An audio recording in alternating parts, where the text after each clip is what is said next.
गुरुर्चिन्त्य रूपम् अहेतुं प्रमेयम् ध्यानं विचिन्त्यं प्रभमेव पाद्यम् गाद्यं सतां पूर्णमदैव तुल्यम् निर्वेदरूपमपरं गुरुवं सहितम्। यह एक अत्यंत महत्वपूर्ण कथन है ऋषि का, एक महत्वपूर्ण चिंतन है आर्ष का, महर्षि का। क्योंकि जीवन तब तक निस्सार है, व्यर्थ है, जब तक जीवन का कोई प्रयोजन न हो, जब जीवन का कोई लक्ष्य ही नहीं है, जब जीवन का कोई प्रयोजन ही नहीं है, जब जीवन का कोई चिंतन ही नहीं है, तो फिर जीवन क्या है, कौन सा है, किसे हम जीवन कहें?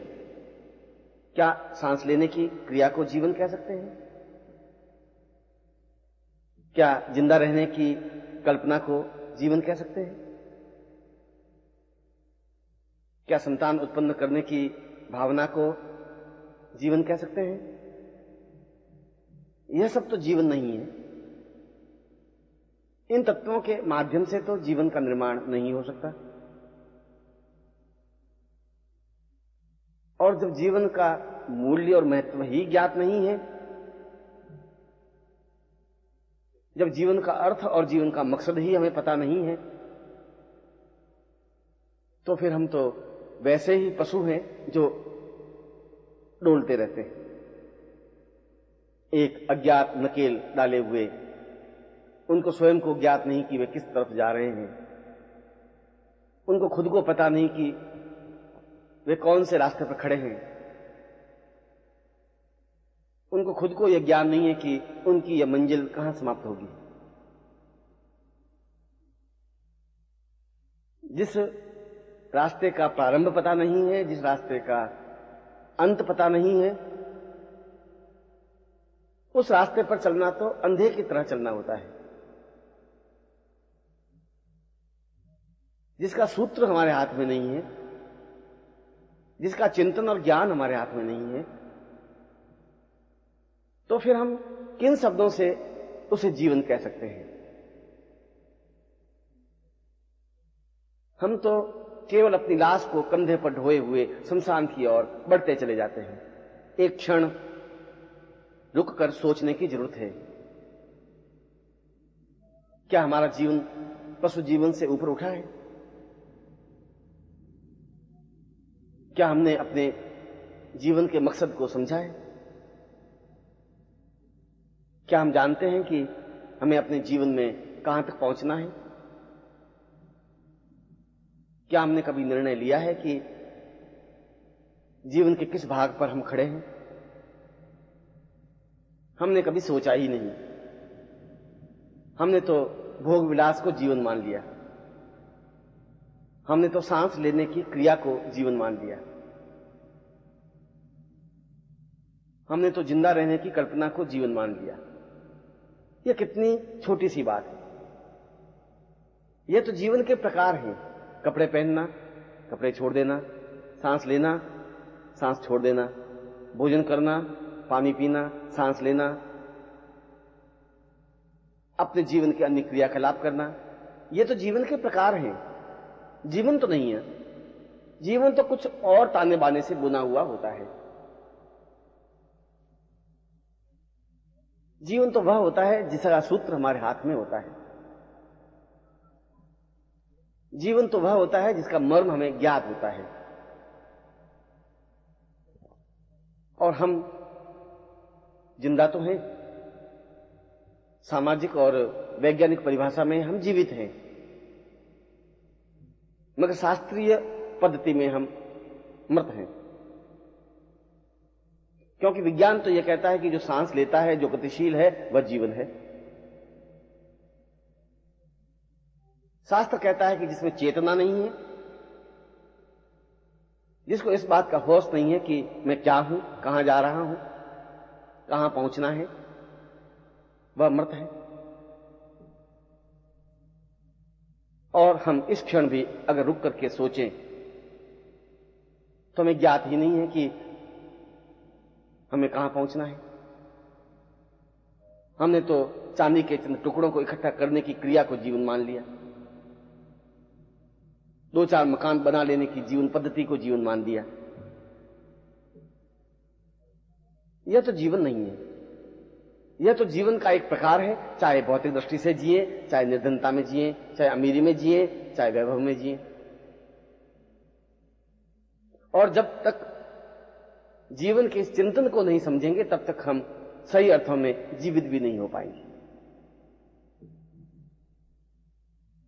मगर यह जीवन को परिभाषा को समझाएगा कौन? कौन बताएगा कि हमारे जीवन का मकसद क्या है? कौन बताएगा कि यह जीवन व्यर्थ है या यह जीवन प्रामाणिक है? कौन समझाएगा कि जीवन को किस तरीके से जीना चाहिए? क्या आपाधापी में भागते रहने को जीवन कहते हैं? क्या हड़बड़ाहट में चलते रहने की क्रिया को जीवन कहते हैं? क्या हर समय व्यस्त रहना और तनाव में से गुजरने की क्रिया को जीवन कहते हैं? क्या वृद्धता और जर्जरता, रोग और बीमारी, अशिक्षा और अभाव, कष्ट और पीड़ा को जीवन कहते हैं? और क्या कफन ओढ़कर शमशान में सो जाने को जीवन कहते हैं? शास्त्र में तो इसको जीवन नहीं कहा जाता है। शास्त्र में तो इस क्रिया को मृत्यु कहा जाता है। और हम सही अर्थों में जीवित मुर्दे हैं, जो चलते तो हैं मगर होश नहीं, जो खाते पीते तो हैं मगर उसका कोई अर्थ नहीं है, क्योंकि हमने कभी इन रहस्यों को, इस पद्धति को, इस चिंतन को सोचा समझा ही नहीं, और नहीं सोचा समझा तो उसका आनंद भी नहीं लिया जा सकता। जीवन का आनंद तो वो लेते हैं जो जीवन को समझते हैं। जो कभी मानसरोवर के किनारे गया ही नहीं, वह मानसरोवर के आनंद को समझ ही नहीं सकता। जो छोटी छोटी तलैयाओं के किनारे बैठा रहा है, वह क्या समझे कि मानसरोवर में क्या आनंद है, कितनी विस्तृत झील है, कितना गहर अतल जल है, कितना स्वच्छ निर्मल पानी है। वह उसके वैभव को, वह उसकी संपदा को, वह उस झील की विशालता को नहीं समझ सकता। वह उस तलैया को ही जीवन मान बैठा है। एक मेढक यदि एक कुएं के एक किनारे से शुरू होकर के और पूरा चक्कर लगाकर उसी स्थान पे आ जाए और वह कहे कि यही पूरा विश्व है, तो उसके हिसाब से तो यही विश्व है, क्योंकि उसने पूरा राउंड लिया है, पूरा चक्कर काटा है।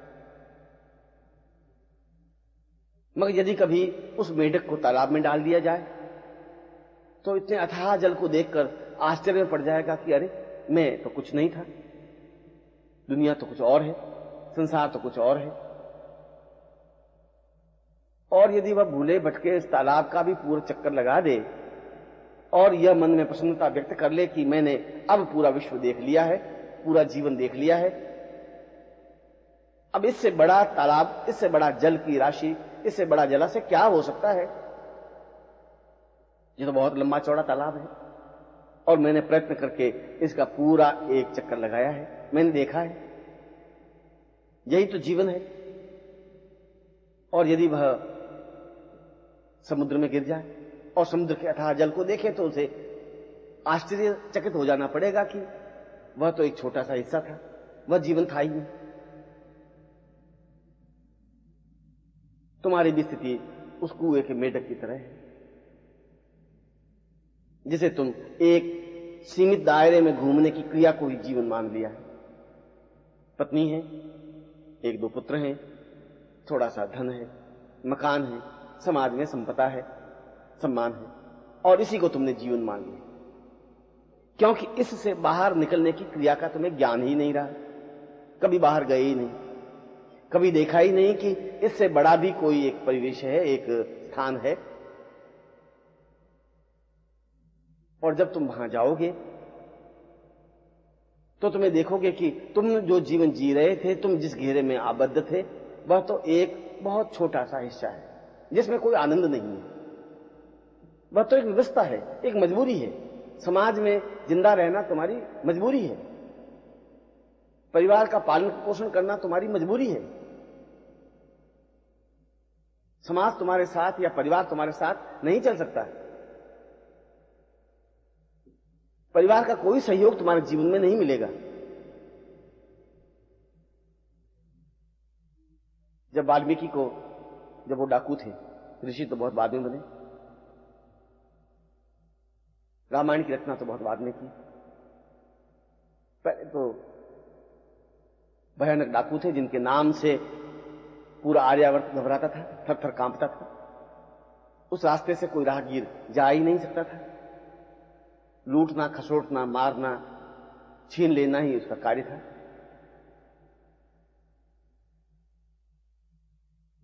और एक बार नारद उसके हाथ में पड़ गए। नारद तो वीणा बजाते हुए नारायण नारायण करते हुए चले जा रहे थे और डाकू वाल्मीकि ने उनको पकड़ लिया। सुबह से कोई शिकार मिला ही नहीं था। बड़ी मुश्किल से यह आदमी नजर आया था। उसने उसकी वीणा छीन ली। नारद ने कहा, तुम क्या कर रहे हो? इस वीणा से क्या होगा? उसने कहा कि कोई मिला ही नहीं, और जब तक मैं दिन में लूट खसोट नहीं लूं तब तक भोजन करता ही नहीं। कोई कार्य करता हूं तो भोजन करता हूं। तुम पहले व्यक्ति मिले, दोपहर हो गई। ये वीणा बेच करके कुछ तो धन मिल ही जाएगा, और तुम्हारे कपड़े भी खोले, ये कपड़े भी मैं बाजार में बेच दूं। नारद ने कहा कि है तो यह पाप, ये तो अधर्म है। किसी साधु को, किसी सन्यासी को, किसी सामाजिक व्यक्ति को इस प्रकार से पकड़ना और छीन लेना क्या उचित है? उसने कहा, उचित तो नहीं, मगर मैं ये करूंगा जरूर, क्योंकि मुझे अपने परिवार का पालन पोषण करना है। नारद ने कहा कि तुम्हारा परिवार तुम्हारा साथ देगा, क्योंकि तुम तो पाप कर रहे हो, यह पाप कर्म है। वाल्मीकि ने कहा कि जरूर यह पाप कर्म है। किसी की हत्या कर देना पाप है, किसी को छल के साथ लूट लेना पाप है। मैं जानता हूं कि यह पाप है, मगर मैं अकेला ही तो पाप नहीं कर रहा हूं, अपने परिवार के लिए कर रहा हूं। परिवार मुझे साथ देगा ही। नारद ने कहा, तुम पहले अपने परिवार वालों को पूछ लो। वाल्मीकि ने एक रस्सी से नारद को पेड़ से बांध लिया। घर गए, बुढ़ी मां को पूछा कि तू मुझे बता कि मैं जो छीना झपटी, लूट खसोट, हत्याएं कर रहा हूं, यह पाप तो है ही? मां ने कहा, बेटा जरूर पाप है, और मैं इससे तुम लोगों को रोटी दे रहा हूं, अन्न दे रहा हूं, आवास दे रहा हूं, तो तुम भी पाप में भागीदार हो। मां ने कहा, मैं तो पाप में भागीदार नहीं होती। ये तुम्हारा कर्तव्य है कि तुम मां को रोटी खिलाए। तू कैसे कमा के लाता है यह तू जाने। पाप करेगा तो पाप का फल तुम भुगतेगा, मैं तो भुगतूंगी नहीं। मुझे, और मैंने पाप के लिए तुझे कहा भी नहीं, मैं इसमें भागीदार नहीं हो सकता। वाल्मीकि पत्नी के पास गया। पत्नी को कहा कि देख, मैं डाकू हूं और सैकड़ों लोगों की हत्याएं की हैं, लूटा है, खसोटा है, मारा है, उसके गहने छीने हैं और तुझे दिए हैं, तुझे पहनाए हैं। क्या छीनना, झपटना, लूटना, मारना पाप है? पत्नी ने कहा कि निसंदेह पाप है। वाल्मीकि ने पूछा, तो ये तुम्हारे लिए कर रहा हूं, क्योंकि ऐसा करने पर ही तो मैं तुम्हें अन्न दे सकता हूं, भोजन दे सकता हूं, आवास दे सकता हूं, गहने दे सकता हूं, और तुम्हारे लिए ये कर रहा हूं, तो तुम भी तो पाप में भागीदार हो। पत्नी ने कहा, मैं तो पाप में भागीदार नहीं रहती, मैं हूं ही नहीं। एक पति का कर्तव्य है, धर्म है कि वह पत्नी का भरण पोषण करे। तुम मेरा भरण पोषण करो। कैसे करते हो ये तुम्हारी जिम्मेवारी है, ये तुम्हारा धर्म है। पाप का फल तुम्हें भोगना पड़ेगा। वाल्मीकि वापिस आ गए, नारद को बंधन से छुड़ाया, छोड़ दिया, और उसी क्षण उन्होंने डाकू का कार्य छोड़ करके, छीना झपटी का कार्य छोड़ करके एक साधु जीवन प्रारंभ कर। क्या तुम भी वाल्मीकि डाकू से कुछ कम हो? क्या तुम छीना झपटी नहीं कर रहे, छल नहीं कर रहे, झूठ कपट और असत्य नहीं कर रहे हो? और यह सब तुम परिवार वालों के लिए कर रहे हो, और तुम्हें यह गलतफहमी है कि ऐसा करने पर परिवार वाले तुम्हें साथ देंगे, पाप में भागीदार होंगे। पाप में भागीदार तो वो नहीं है, असत्य और अधर्म में तुम्हारे भागीदार नहीं है। तुम्हें अकेले ही यह पाप भोगना पड़ेगा, तुम खुद ही इसके जिम्मेवार हो।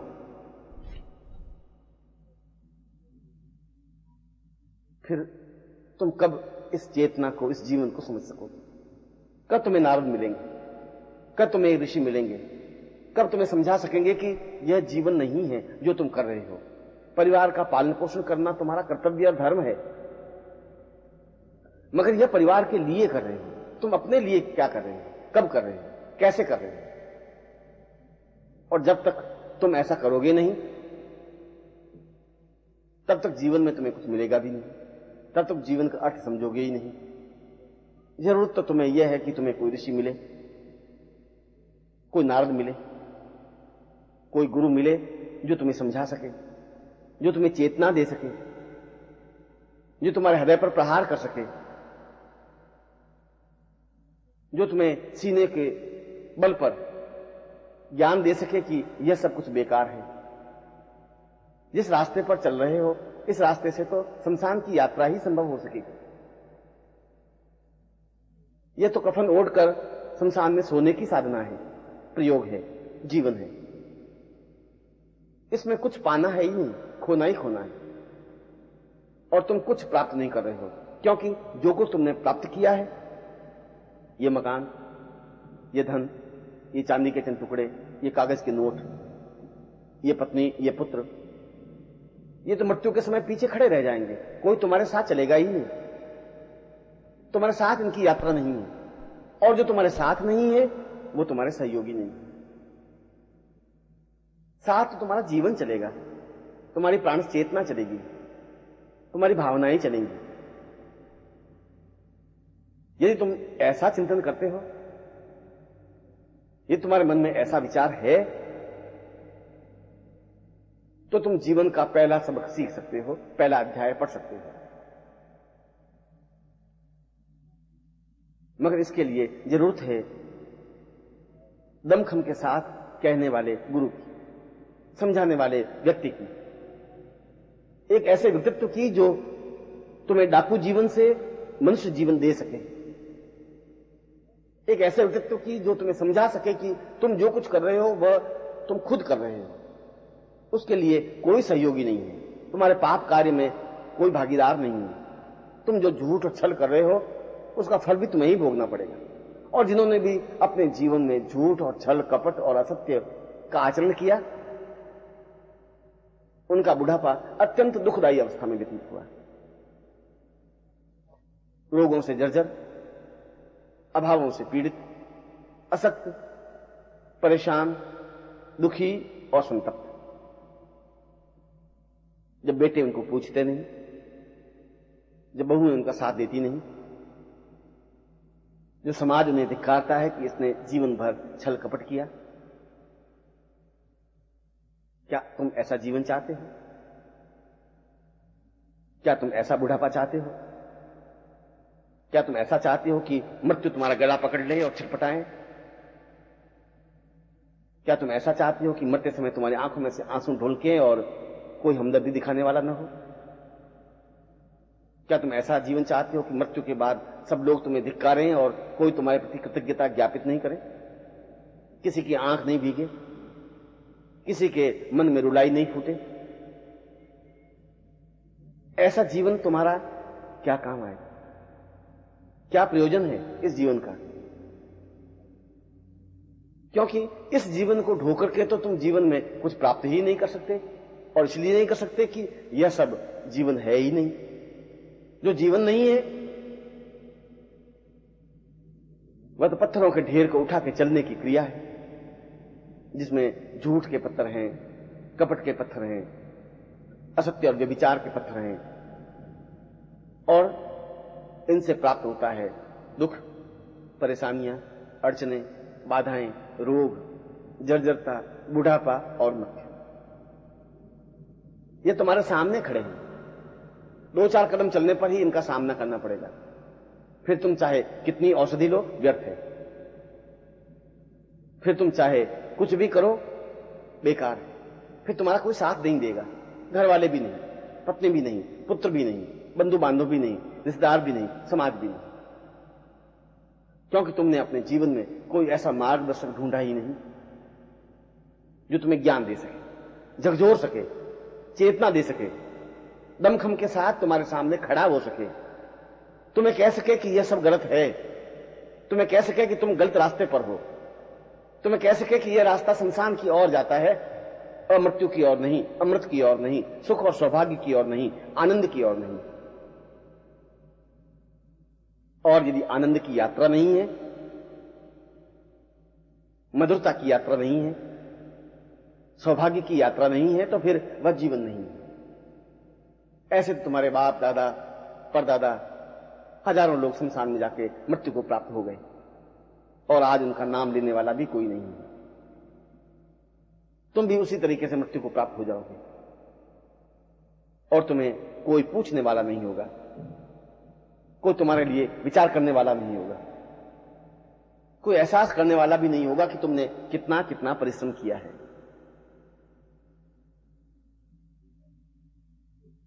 और इसीलिए जीवन में एक गुरु की जरूरत होती है। जरूरत होती है जीवन के मध्य में, और इस गुरु को प्राप्त करने की क्रिया तुम्हें ही करनी पड़ेगी। गुरु स्वयं तुम्हारे पास आकर के खड़ा नहीं होगा, तुम्हें ढूंढना पड़ेगा। नदी को खुद को गंगोत्री से चल करके समुद्र की ओर जाना होगा, समुद्र उठ करके गंगोत्री के पास नहीं पहुंचेगा। तुम्हें खुद को उठ करके उस पत्तों के पास, पुष्पों के पास, मधुरिमा के पास पहुंचना पड़ेगा, जहां सुगंधित हवा है, जहां आनंद की हिलोर है। वह खिलखिलाते झूमते हुए पुष्प तुम्हारे पास आकर के खड़े नहीं हो जाएंगे। यात्रा तो तुम्हें स्वयं को करनी होगी, तुम्हें स्वयं को खोजना होगा।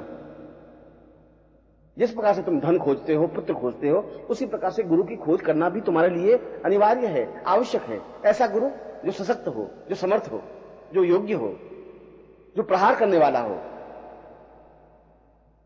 जो हाथ पकड़ के तुम्हें समझाने वाला हो, जो तुम्हें चेतना देने वाला हो।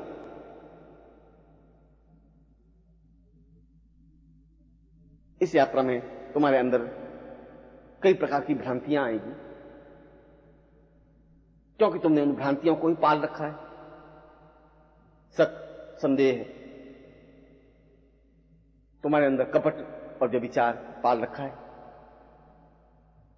और वे सब तुम्हारे सामने तनकर खड़े हो जाएंगे, तुम्हारे मार्ग को पथभ्रष्ट करेंगे, तुम्हें कुमार्ग पर गतिशील करेंगे, तुम्हें कहेंगे गुरु की खोज व्यर्थ है, तुम्हें कहेंगे कि यह समय बर्बाद करना है, क्योंकि तुमने ऐसा ही बोया है। तुमने अपने जीवन में झूठ को थपथपाया है, तुमने अपने जीवन में छल को प्रश्रय दिया है, तुमने अपने जीवन में कपट का साथ दिया है, तो वे इस समय तुम्हारे सामने खड़े रहेंगे, क्योंकि इससे उनका स्वार्थ समाप्त होता है।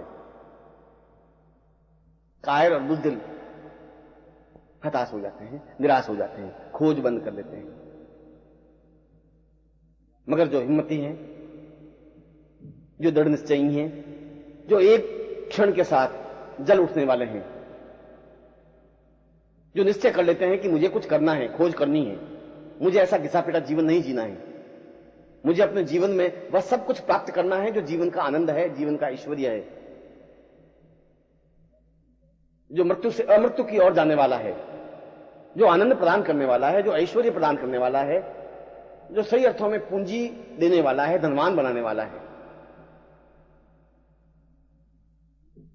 और इसकी खोज में जो पहला पग आगे बढ़ा देता है वह साधक है। जो दृढ़ता के साथ उस रास्ते पर खड़ा हो जाता है वह शिष्य है।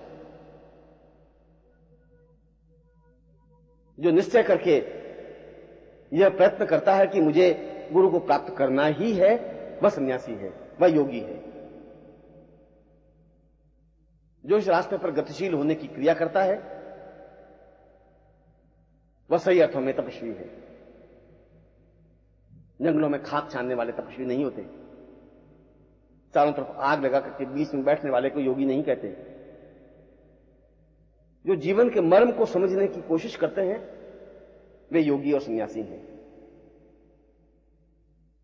जो गुरु की खोज में आगे बढ़ते हैं वे साधु हैं। जो गुरु को प्राप्त करके ही रहते हैं वे शिष्य हैं। और जो ऐसा प्राप्त कर लेता है उसे जीवन में एक रास्ता मिल जाता है, उसे जीवन में एक चेतना मिल जाती है। वह निश्चय ही उस जीवन पथ पर तेजी के साथ अग्रसर हो जाता है।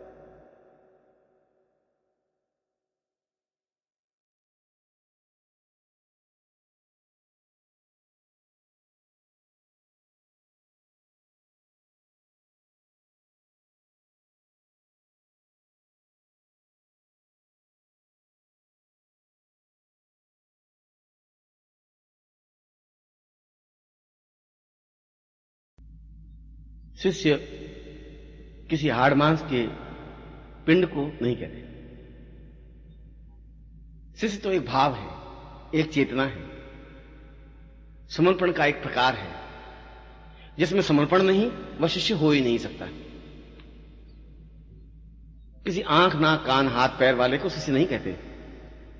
चलने फिरने वाले व्यक्ति को शिष्य नहीं कहते। शिष्य तो उसे कहते हैं जिसमें श्रद्धा होती है। श्रद्धा और समर्पण, इन दोनों से जो निर्मित होता है वह शिष्य कहलाता है। और अगर शिष्य बनता है तो उसे रास्ते का भान होता है, ज्ञान होता है, जीवन के रास्ते पर गतिशील हो सकता है।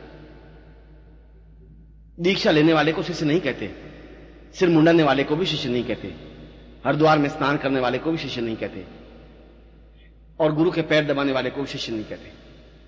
ये सब तो उसके प्रकार हैं। शिष्य का तात्पर्य है नजदीक होना, गुरु के बहुत अधिक नजदीक हो जाना, इतना नजदीक हो जाना कि गुरु और शिष्य में कोई अंतर ही नहीं रहे। अगर अंतर ही रह गया तो फिर शिष्य बने ही नहीं, फिर वह अपने मुंह से शिष्य नहीं कह सकता अपने आप को। इतना भी गैप नहीं रहना चाहिए, इतना भी अंतर नहीं रहना चाहिए कि बीच में से हवा भी निकल सके। उसके जीवन का सारा चिंतन, सारा क्रियाकलाप गुरुमय ही हो जाता है। गुरु ही उसका ओढ़ना, गुरु ही उसका बिछोना, गुरु ही उसका भोजन, गुरु ही उसका खाना, गुरु की वाणी ही बोलना और गुरु के शब्दों को श्रवण करना, गुरु की सेवा ही करना और गुरुमय हो जाना। उसकी आंखों में गुरु का भाव तैरने लगता है, वही तो शिष्य बन सकता है। और इस जीवन के रास्ते पर केवल शिष्य चल सकता है। साधक तो बहुत छोटी चीज है। शिष्य के सामने साधक की कोई औकात नहीं होती। योगी तपस्वी उसके सामने कहीं ठहर नहीं पाते। उसके सामने देवता और यक्ष गंधर्व और किन्नर अपने आप में कोई मूल्य नहीं रखते। तो शिष्य अपने आप में एक चेतना पुंज होता है, दीपक होता है, जो अपने आप में श्रद्धा का पूर्ण स्वरूप होता है, समर्पण की साकार प्रतिमा होता है, जो गुरु के जागने से पहले जागता है, जो गुरु के सोने के बाद सोता है, जो केवल इस बात का ही चिंतन करता है कि गुरु के तनाव को कैसे दूर किया जाए, गुरु को कैसे प्रसन्नता प्रदान की जाए, गुरु की किस प्रकार से सेवा की जाए, हम गुरु के किस प्रकार से हाथ पैर बने, आंख बने, नाक बने, सिर बने, विचार बने, भावना बने, धारणा बने, किस प्रकार से बने, किस युक्ति से बने। जो केवल इतना और केवल इतना ही चिंतन करता है वह सही अर्थों में शिष्य कहलाता है। और सच्चा शिष्य सही अर्थों में बना हुआ शिष्य अपने आप में उस रास्ते पर खड़ा हो जाता है जो जीवन का रास्ता होता है, जो पूर्णता का रास्ता होता है, जो पवित्रता का रास्ता होता है, जो ब्रह्म को पहुंचाने का रास्ता होता है। इसलिए शिष्य की समानता तो देवता, गंधर्व, यक्ष कर ही नहीं सकते। तपस्वी और साधु तो बहुत छोटी बात है, क्योंकि उसमें कुछ अलग तथ्य होता ही नहीं, वह गुरु का एक भाग होता है। गुरु की आंख को गुरु से अलग करके नहीं देखी जा सकती, गुरु के हाथ को गुरु से अलग करके नहीं देखा जा सकता, गुरु के सिर को गुरु से अलग करके नहीं देखा जा सकता। ठीक उसी प्रकार शिष्य को भी गुरु से अलग करके नहीं देखा जा सकता। जो केवल संपूर्ण दृष्टि से गुरुमय हो जाता है वह शिष्य बन जाता है, और वह शिष्य बहुत बड़ा कार्य करता है, संसार का अद्वितीय कार्य, अप्रतिम कार्य, कि वह गुरु को एक चेतना प्रदान करता है, गुरु को एक अवसर प्रदान करता है कि वे अपने ज्ञान को संसार के सामने रख सके। यदि गुरु अपने छोटे छोटे कार्यों में ही व्यस्त हो जाएगा तो ज्ञान किस समय देंगे, चेतना किस समय देंगे, जीवन के मूल्यवान कार्य किस समय करेंगे। इन छोटी छोटी चीजों को अपने ऊपर से लेकर के गुरु को अवसर प्रदान करता है कि वह ज्ञान की नदी प्रवाहित करे। उनके कार्यों और तनावों को अपने ऊपर लेकर के गुरु को यह अवसर प्रदान करता है कि वह ज्ञान का मानसरोवर अपने सामने जागृत चैतन्य करें, जिसमें हजारों लाखों लोग स्नान कर पवित्र हो सकें, दिव्य हो सकें, जिसमें शिष्य अवगाहन कर सके। यह गुरु की सबसे बड़ी सेवा है, यह शिष्य का सबसे बड़ा कर्तव्य है, यह शिष्यता है, यह पात्रता है। धन देकर गुरु की सेवा नहीं की जा सकती, पैर दबा करके भी नहीं की जा सकती, हाथ जोड़ करके भी नहीं की जा सकती, मिठाई खिला करके भी नहीं की जा सकती।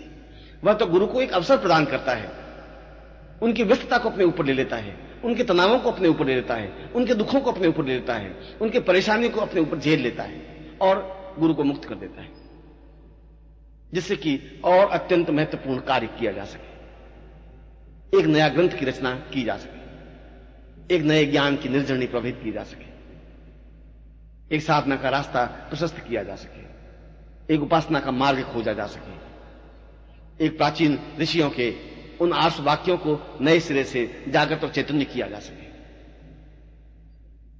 एक नए सिरे से समुद्र को अवगाहत किया जा सके, एक नई गंगा बनाई जा सके, एक नया गंगोत्री स्थान बनाया जा सके। और यदि ऐसा होता है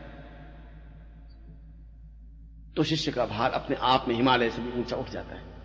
फिर वह शिष्य एक सामान्य शिष्य नहीं रहता, फिर उसका कद अपने आप में बहुत ऊंचाई पर उठ जाता है,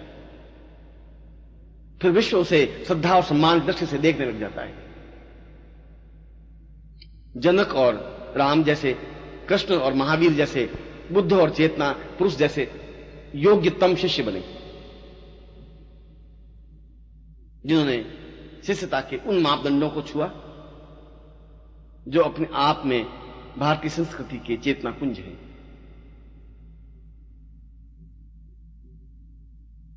और यदि शिष्य इस श्रद्धा, इस सम्मान को लेकर के, इस समर्पण को लेकर के आगे बढ़ता है तो फिर उसे ध्यान करने की जरूरत होती ही नहीं, क्योंकि वह तो हर क्षण खोया रहता है अपने गुरु के चरणों में। उसे गुरु के चरण दिखाई नहीं देते, वहां हरिद्वार दिखाई देता है। वह उन चरणों को स्पर्श करता है तो ऐसा लगता है कि जैसे उन्होंने काशी का चरण स्पर्श किया, ऐसा लगा कि जैसे उसमें काशी विद्यमान है, वाराणसी विद्यमान है, हरिद्वार विद्यमान है, गंगा उसमें है, यमुना है, सरस्वती है, नर्मदा है, सिंधु है, कावेरी है और समस्त समुद्र है। वह उन चरणों में काबा देखता है, काशी देखता है, वह देखता है मक्का और मदीना देखता है, वह उन चरणों में अपने संपूर्ण देवताओं के दर्शन करता है। फिर उसे अन्य साधना करने की जरूरत नहीं रहती, अन्य साधनाएं तो अपने आप में गौण हो जाती हैं। गुरु का शरीर तो अपने आप में जीवित जागृत मंदिर है, चलता फिरता मंदिर, ज्ञान का साकार पुंज, और वह साकार पुंज को समेटे हुए शिष्य आगे बढ़ता है। शिष्य की आंख बदल जाती है। वह उस सामान्य गृहस्थ घटिया लोगों की तरह गुरु को देखता ही नहीं। उसके गुरु के रूप में ब्रह्मा, विष्णु, रुद्र, इंद्र, वरुण, यम, कुबेर, नैऋत्य, दिक्पाल अपने आप में सामने साकार दिखाई देते हैं।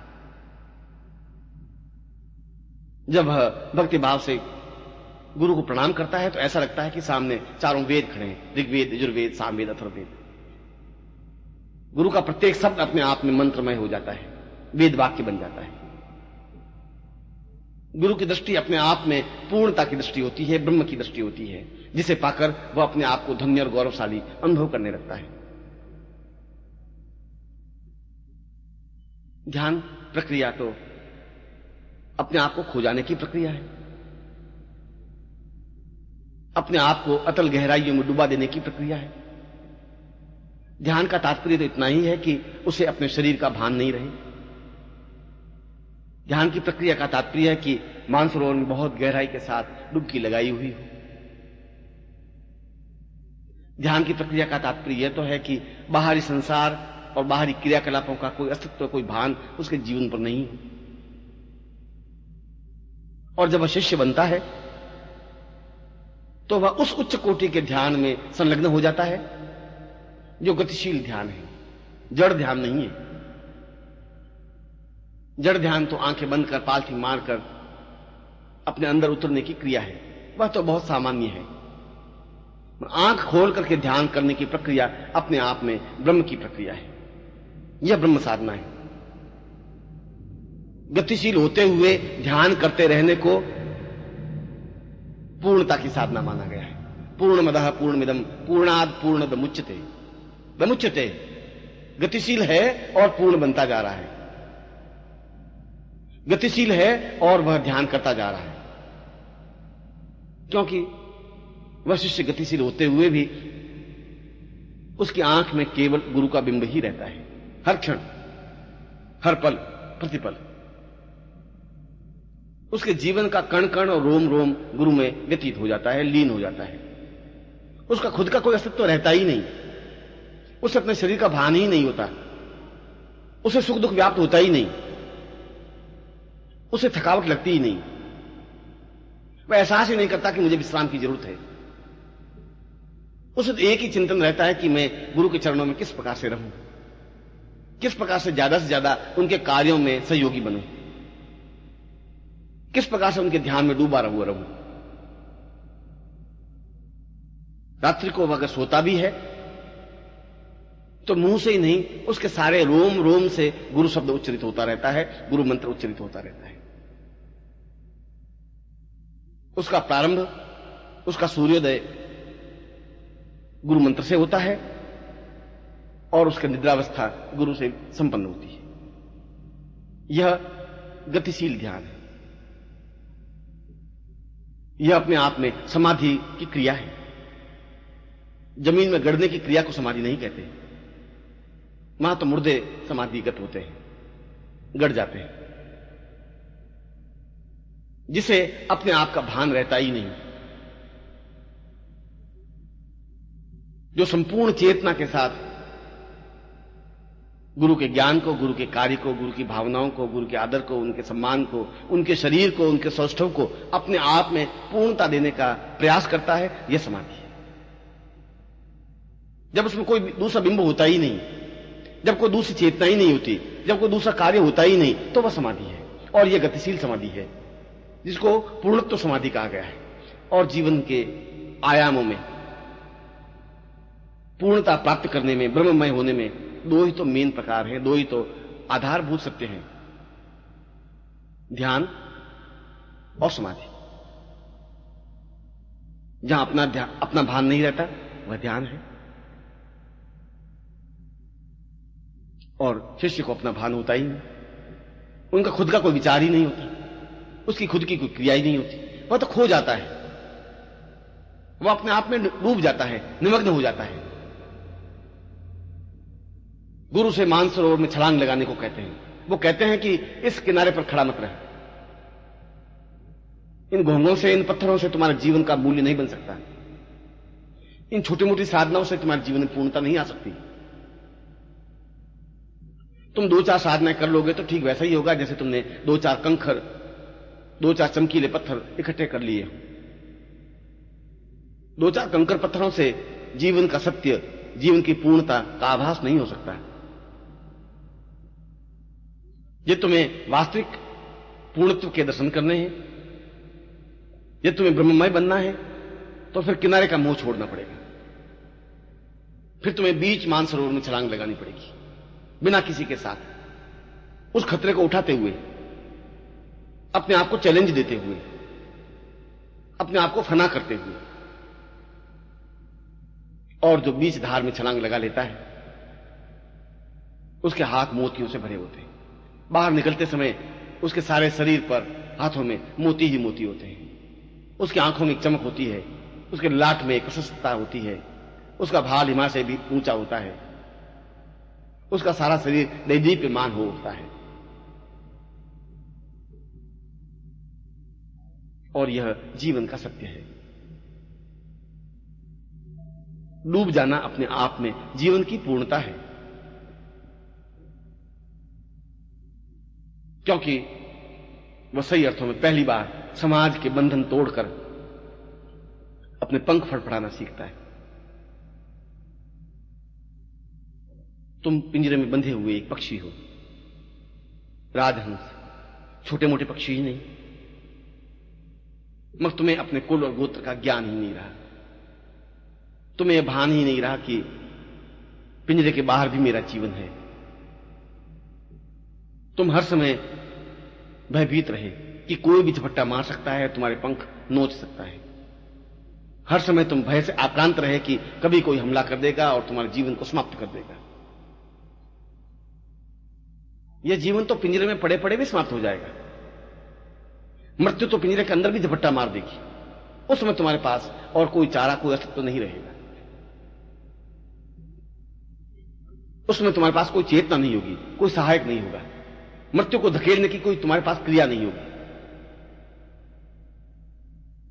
गुरु तुम्हें पहली बार पिंजरे के बाहर निकालता है, समाज के बंधनों से बाहर निकालता है, एक चेतना देता है, एक विस्तार देता है, तुम्हारे पंखों में ताकत देता है। जब तुम शिष्य बनते हो, जब तुम्हारी आंखों में गुरु भाव होता है, तो गुरु तुम्हें सही अर्थों में राजहंस की पंक्ति में खड़ा करता है। तुम्हें एहसास करवाता है कि तुम बगुले नहीं हो, तुम्हें एहसास करवाता है कि तुम कौए या मामूली पक्षी नहीं हो। राजहंस बनाकर आकाश में उड़ने की क्रिया सिखाते हैं और तुम उस निरभ्र आकाश में अपनी पूर्ण क्षमता और गति के साथ उड़ते ही चले जाते हैं, अनंत की ओर, ब्रह्मत्व की ओर, पूर्णत्व की ओर। और तुम सही अर्थों में उस आनंद को प्राप्त कर लेते हो जिसे ब्रह्मानंद कहा गया है। यही तो जीवन है। और इसके लिए अपने आप को खो देने की क्रिया होनी चाहिए। मैं खो गया हूं, तुम्हें भी खो जाना है, क्योंकि गुरु भी पहले खोया। गुरु भी अपने आप में बीज रूप में था, एक छोटा सा बीज, एक चिपटी में आने लायक बीज। और यदि गुरु, उस बीज रूप गुरु ने अपने आप को मिट्टी में मिलाया, तो कुछ समय बाद वह बीज अपने आप में विशाल बरगद पेड़ बना, वृक्ष बना, छायादार, जिसके नीचे हजारों लाखों लोगों ने विश्राम किया, आनंद लिया। क्योंकि उन्होंने खो देने की प्रक्रिया का ज्ञान किया, चैलेंज लिया कि मुझे खो देना है, अपने आप को समाप्त कर देना है। जो अपने आप को समाप्त कर देने की क्रिया जानता है, वह अपने आप में पूर्णता प्राप्त करने की क्रिया भी जान सकता है। जो डूब सकता है वह निकल सकता है। भयभीत तो कायल, बुज़दिल और नामर्द जीवन में कुछ भी नहीं कर सकते। जो जीवन में चैलेंज लेते हैं वे मृत्यु के गाल पर थप्पड़ लगा सकते हैं। जो जीवन में शिष्य बनने का भाव पैदा करते हैं वे काल के भाल पर अपना नाम अंकित कर लेते हैं। आने वाली पीढ़ियां उनका नाम गौरव मर्यादा के साथ लेती है। उनके जीवन में एक चेतना होती है, उनके जीवन में एक पूर्णता होती है। जो आज मिटते हैं, जो आज खो जाते हैं, जैसे बीज खो गया और गुरु के रूप में विशाल वट वृक्ष बना, और यदि शिष्य भी अपने बीज को समाप्त कर लेता है, मिटा देता है, खो जाता है, चेतना युक्त बन जाता है, तो कल वह भी हजार हजार बीजों के रूप में, हजार हजार पौधों पेड़ों के रूप में, विशाल बरगद वृक्षों के रूप में अवतरित होता है और लाखों करोड़ों लोगों को संताप से मुक्त कर सकता है, सांत्वना दे सकता है। यह खो लेने का भाव, यह अपने आप में चेतना शून्य बना देने का भाव शिष्यता है। यह प्रामाणिक शिष्यता है। दीक्षा लेने की क्रिया को शिष्यता नहीं कहा जाता है, हाथ जोड़ने की क्रिया को भी शिष्यता नहीं कहा जाता है, केवल होठों से गुरु मंत्र उच्चारण करने की क्रिया को भी शिष्यता नहीं कहा जाता है। शिष्यता तो इससे बहुत ऊंचे की वस्तु है, तथ्य है। शिष्य वही बन सकता है जो खो सकता है, अपने आप को मिटा सकता है, जो अपने आप को बीच समुद्र में कूदने की क्रिया कर सकता है, जो बिना हिचकिचाहट के आकाश में उड़ सकता है, जो सुगंधित पवन बन करके पूरे विश्व में फैल सकता है, जो सेवा का साकार पुंज होता है, जो श्रद्धा का आधार होता है, जो समर्पण का मूर्तिमंत स्वरूप होता है। क्योंकि शिष्य से ही समझा जा सकता है, शिष्य के माध्यम से ही समझा जा सकता है कि समर्पण क्या है, उसके द्वारा ही जाना जा सकता है कि सेवा क्या कही जाती है, किसे कहते हैं। ये देवी देवताओं की सेवा और पूजा, घंटी घड़ियाल बजाना अपने आप में ढोंग है, पाखंड। यह सेवा नहीं हो सकती। उनके सामने अगरबत्ती और दीपक लगाना भी सेवा नहीं हो सकती। यह तो अपने मन को भुलावे की एक क्रिया है। जो चैतन्य देवता तुम्हारा अगर लाभ नहीं उठा सकते, तो पत्थर की मूर्ति तुम्हें क्या लाभ पहुंचा सकेंगी, बुद्ध तुम्हें क्या लाभ दे पाएंगे। जो प्राणवान शिष्य है, चेतना युक्त शिष्य है, वे मूर्तियों के पीछे भटकने की अपेक्षा जीवित जागृत उस देवता को, उस मूर्तिमंत स्वरूप की पूजा अर्चना, साधना, आराधना करता है। उसके लिए कोई गंगा नहीं होती, कोई यमुना नहीं होती। गुरु के चरण उसके लिए गंगा होते हैं। उसी में स्नान कर वो अपने आप को धन्य महसूस करता है। उसके लिए किसी प्रकार के तीर्थ और पाठ नहीं होते। गुरु के शब्द उसके लिए वेद होते हैं। गुरु की आंखें उसके लिए अमृत वर्षा होती है, जिसमें भीग कर वह अपने आप को पूर्णता की ओर अग्रसर कर सकता है। गुरु के शब्दों में वेद और उपनिषद, शास्त्र और मीमांसाएं होती हैं, जो शिष्य में सीधे के सीधे उतर जाती है। पुस्तकों के माध्यम से और वेदों के माध्यम से ज्ञान नहीं हो सकता है। चिल्लाने और चीखने से वेद सामने प्रत्यक्ष प्रकट नहीं हो सकते। वह तो स्वयं शिष्य वेदमय बन जाता है, शास्त्रमय बन जाता है। वह खुद अपने आप में छांदोग्य उपनिषद बन जाता है। वह अपने आप में मीमांसा बन जाता है, पुराण बन जाता है, क्योंकि वह अपने आप में सही अर्थों में श्रद्धा का एक स्वरूप होता है, समर्पण का एक भाव होता है। उसके माध्यम से पहचाना जा सकता है कि जीवन का मर्म और मकसद क्या है, और वह अपनी सितार को गुरु की सितार से जोड़ देता है, अपने प्राणों को गुरु के प्राणों से जोड़ देता है, अपनी चेतना को गुरु की चेतना से जोड़ देता है, और सही अर्थों में गुरुमय बन जाता है। जब गुरुमय बन जाता है तो अपने आप ध्यान की प्रक्रिया प्रारंभ हो जाती है। फिर उसे पालथी मारकर ध्यान लगाने की जरूरत नहीं होती। फिर उसे भूमि में गड़कर समाधि लेने की क्रिया का आवश्यकता नहीं होती। फिर उसे किसी प्रकार की देवी देवता के सामने मनोती नहीं माननी पड़ती। फिर उसे हाथ नहीं जोड़ने पड़ते, गिड़गिड़ाना नहीं पड़ता, देवताओं के सामने खड़ा नहीं होना पड़ता, क्योंकि वह स्वयं गुरु को अपने अंदर समाहित कर पूरी तरह से खो जाता है, गुरुमय बन जाता है और वह दूसरों को खो लेने की भावना दे सकता है। ऐसा ही भाव तुम्हारे जीवन में बने। मैं आशीर्वाद